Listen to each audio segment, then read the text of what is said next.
Swadee krap, welcome back to Thai Learning Lifestyle. Today's video is going to be quite interesting. It's going to be my top 5 tips on how you can be successful at learning the Thai language this year along with me. Just a friendly reminder, this entire series itself is not me actually teaching you Thai because for one, I don't know Thai yet, but this series is my own documentation, my own journey, my documentary, however you want to call it, of how somebody who has learned languages before is approaching a language that is geared by the US government of being a fairly hard language to learn. It is deemed a hard language and mainly due to the tones. And this is what creates my special approach that we're doing for this series of how to actually approach the tones, getting familiar with the sounds of the Thai language so we can be successful during this year-long documentary where I'm bringing you weekly videos of how I feel about learning the language, what am I doing, what's going on, and any little tips and the quick tips that I can give to you to help you be successful in your language journey of the Thai language as well. Definitely share videos like this one with anybody you know who's actually learning Thai because this is going to help them along with their journey. Again, I'm not teaching Thai. I'm teaching you how to be successful with your Thai learning journey. And let's begin this Learn Thai with Me episode 5. So today is actually Memorial Day. My family and I, we just went to pick some lychee up in a very nice Thai run lychee farm. We're gonna get to that shortly. But my number one tip in order to be successful this year with the Thai language, as mentioned before, it's gonna be very important of you making sure you have tons of exposure to the sounds of the language. Thai is a tonal language, meaning that you have to say things correctly in order to be properly understood by native speakers. Yes, you can say the words, but if you don't have the correct tones, it's not gonna be easy to be understood. And again, our goal is to be conversational within 1 year of studying this language. So you need to be, again, number one is to immerse yourself as much as possible with the sounds of the Thai language. You can do this with shows on Netflix, with movies, with music, with podcasts, with any type of series that is actually in the Thai language. Even if you do not understand 100% of what's going on in the podcast, music video, movie, you're being exposed to the sounds because one of the hardest things to do is being used to the sounds themselves. So platforms such as YouTube, Spotify, and Netflix has a great variety of episodes, series in the Thai language itself to get you familiar with the sound. Now, a pro tip is to look for a podcast or a series that has at least one male speaker and female speaker. So Thai, along with a lot of other languages, have different ways of speaking for each type of person. So young people, old people, females, women, men, all have a different way of speaking. Also, make sure you have the correct demographic that you're trying to imitate and mimic yourself. So I do have this story of somebody who was about a 6'5", about 300-pound gentleman who was studying actually Japanese here at University of West Florida for their continuous education classes. And they're being taught by like a 67-year-old older country-style woman from Japan with her Kansai dialect. And unfortunately, if you just put this in perspective, when they actually went to Japan, they started mimicking a lot of her intonations, certain words, phrases that an old Southern lady in America would be making over there. So just imagine this person who's big, buff, going to Japan, sounding like an old Southern woman saying like, "Hey, you better go get me that sweet tea right there, baby. Sunshine, bless your heart." That is basically what they sound like to the Japanese once they went there. They didn't understand why this was happening. Just another tip, a lot of Japanese language books are more in a female intonation. So you go over there sounding quite feminine. That's why it's really important to locate, successful, good speaking men or women, whoever you're trying to imitate, to get their cadence, intonation. This can be very important, especially with Thai moving forward. Again, avoid country or unique accents. You don't want to sound like an anime character. You don't want to sound like a cartoon. You want to sound like a real person who's going to be integrated into society in Bangkok, Chiang Mai, or Pattaya or Phuket, wherever you're going. You got to be able to integrate and not sound like a quote unquote weirdo. So just for a show that I'm personally watching, it's called The Girl from Nowhere. It follows a young Thai female that goes to like this high school, and don't to spoiler anything, a lot of events happen. In the show, you got to learn a lot about Thai culture and also the way the younger people are speaking as well. So it's a great series just to pick up on and see how they're talking. There's also this YouTube channel, and put it right here. There's actually two. I'll put both of them, a short little clip from each, so you can see how the interaction is with men and women in these shows that are about age 20 to 35. So I can pick up, you know, some idioms, the way they're talking, the intonations, and trying to pick up on anything that I hear.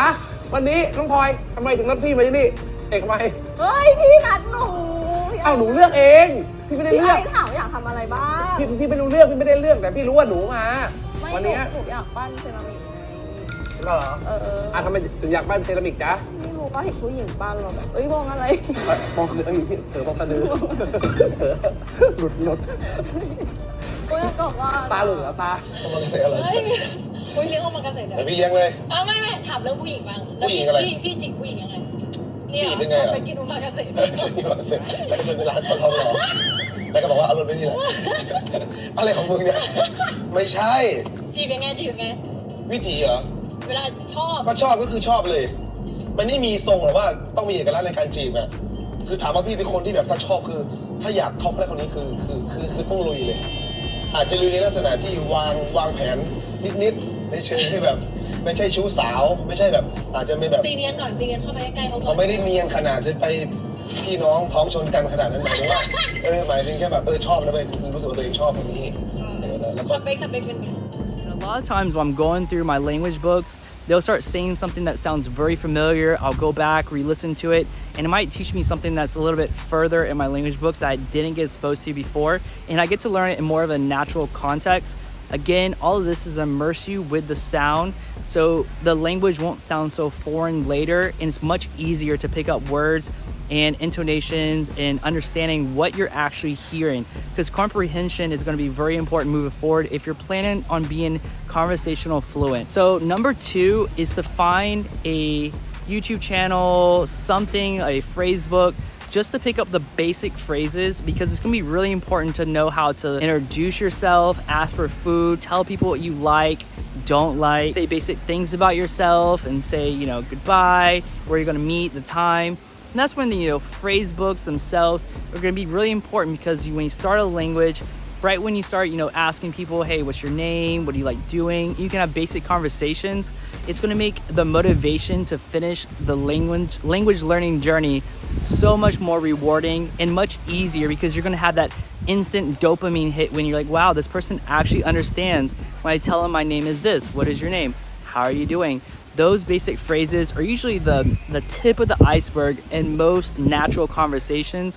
So getting those down packed early will definitely help you more later when you're diving deeper, talking to natives, seeing how they're doing, and learning the language further. Again, I want to plug this YouTube channel here so you get a basic idea of what something like this looks like. So particularly for me, I'm learning the Thai language through French.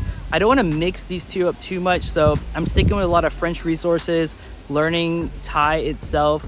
So I found this channel that I want to put right here to be very helpful. ภาษาอังกฤษได้ไหมพูดภาษาอังกฤษได้ไหมพูดสวัสดีปากเล็กภาษาสวัสดีลาลงเกี่ยวอังกฤษสวัสดีอังกฤษได้ไหมสวัสดีปูเวบูอุ๊ยได้ et un petit peu c'est นิดหน่อย oui un petit peu vous pouvez dire ได้นิดหน่อยได้นิดหน่อย pour dire je parle Thaï un petit peu c'est พูดภาษาไทยได้นิดหน่อยพูดภาษาไทยได้นิดหน่อยพูดเซปากเล่ภาษาเซลาลงเกไทยเซไตได้สวัสดีปูวะนิดหน่อยสวัสดีอัมเบจิเปอร์พูดภาษาไทยได้นิดหน่อยพูดภาษาไทยได้นิดหน่อย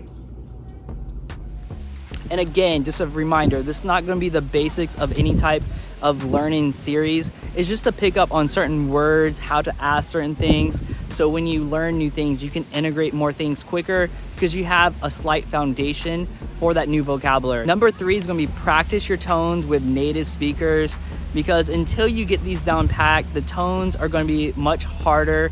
Now in the beginning, like I said before, don't focus on all your energy of learning the tones 100%. Yes, pronunciation, tones are going to come later as we polish things, but it's really important to start finding native speakers through, say, language apps, through dating apps, through networking, go to the restaurants, go to festivals or any type of thing such as a Thai market to find native speakers, practice with them, and start figuring out, like, am I understandable or not?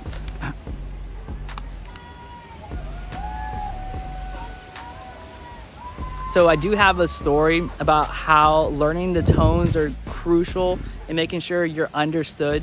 So I was seeing a dog on the side of the street. I asked my wife, who is a native Thai speaker, how do you say dog? And she said, ma.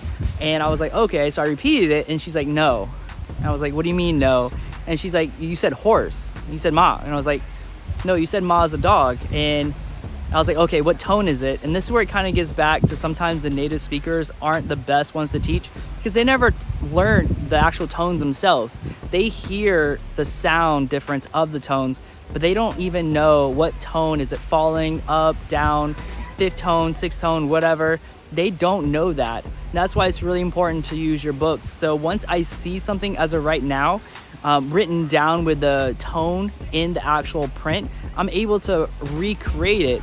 But just hearing it sometimes, even at my level now, so right now I'm about lesson 10 in Assimil as we're making this video, and I can't figure out the tones sometimes just by hearing a native speaker because them themselves don't even know the tone, and hopefully I'm able to find it written down or through a translator, and then that way I can definitely figure out how am I supposed to say this correctly. Number 4 tip, if you haven't seen my very first episode, is to get very solid language learning materials. For myself, I'm using Assimil Thai, and I'm also using Beginner's Thai by Becker. Both give me a good solid foundation. Becker's book has continuous series of the actual Thai language I may get later, depending on how well I'm doing throughout this year. But it's really important to pick out, 2 or 3 solid resources for your language and stick with those textbooks, and don't become a language book collector. So a lot of people start language learning and for some odd reason they become a hoarder of language learning material for beginning speakers. So your goal is to get a good foundation of the basics. These are training wheels for your bicycles. Get those training wheels off and get to the native language as quickly as possible to advance further. That's why people get stuck in this weird intermediate phase, because they get stuck with these textbooks that aren't natural cadence of speech. They're not real language. And they get stuck there and they can never progress further. So it's gonna be very important. Pick out these good solid language books, stick with them, and finish them before you start hoarding other intro level textbooks, because at the end of the day, we are language learners and we are not textbook hoarders. And number 5 is to immerse yourself with the culture as well. So if you're learning a particular language like Thai, a lot of Thais are very connected with their types of food, festivals, temples, and try to integrate and learn as much as you can about the culture, because the Thai language and culture is very intertwined together that a native speaker kind of already understands that, but you coming in from the outside may not quite understand why certain things are said a certain way, or they may believe something, or you might say something that's disrespectful. So it's really important to actually learn the culture as you're learning the language, or you're gonna have issues, making friends with the native Thai speakers. So what I've been doing, I've been going to Thai temples, meeting Thai speakers, people straight from Thailand there, talking with Thai restaurant owners, seeing how their restaurant is, acting very curious, practicing my Thai, telling them my name, how are they doing, let them know I don't really speak that much Thai yet. And, just those little motivations factors, they tend to be very nice, appreciative of you trying to learn their language. But just remember, no matter what, you should definitely be trying to integrate yourself as much as possible to the Thai community. If you're already in Thailand, perfect. If you're not, what I'm doing here in South Florida, there's a major Thai temple in Miami.